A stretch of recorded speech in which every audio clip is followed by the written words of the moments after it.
Am I the a-hole for insisting on calling it what it is in front of my niece in regards to what happened to my sister's cat?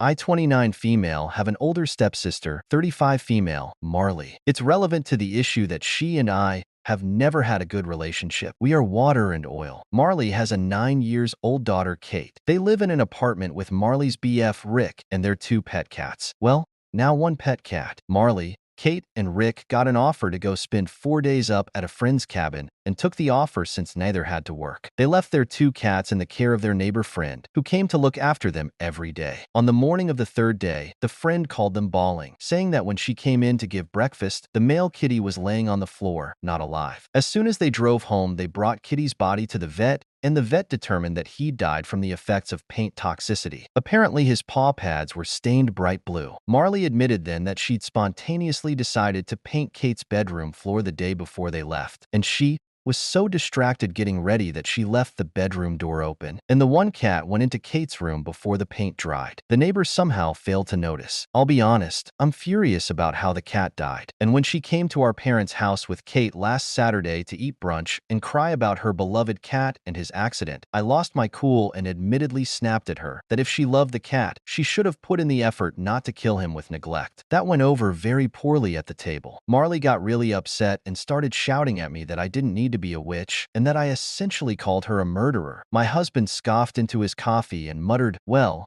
if the shoe fits." 10 minutes later, brunch was over, Marley and Kate were gone, and my parents were unimpressed with me. Later that day, I got a long text from Marley about how I should never have said that in front of Kate, that I expected too much from the people around me, that I wasn't perfect either, and just because I hated her didn't mean I had to be a heartless witch. I texted back, "Your neglectful behavior killed your cat. He didn't have to die, and I refuse to tiptoe around it for the sake of your shifty ego. Grow up." Then I muted her number and haven't looked at our messages since. On Sunday, Rick texted me, telling me that it was a pretty shifty thing to do, especially with Kate there, and it seemed like I just wanted to feel superior to Marley by rubbing her nose in her mistake. Rick ain't shift, so I just blocked him without answering. My husband and younger brother both think I did absolutely nothing wrong. My mom agrees with me, but thinks it wasn't for child ears to hear. And my stepdad is mostly just unhappy that the family is fighting and asked me why I had to kick the nest so hard. Our parents said that I probably could have worded it more softly, but I think the cat deserves to have the truth spoken, since he apparently had to die so unfairly. I love cats and recently lost mine to cancer, so this made me mad extra bad when I heard what she did. If I'm the a-hole for what I said, I'm fine with being the a-hole. But did I step over the line by saying it in front of Kate? It's the truth, but I do love my niece and didn't mean to cause her extra pain.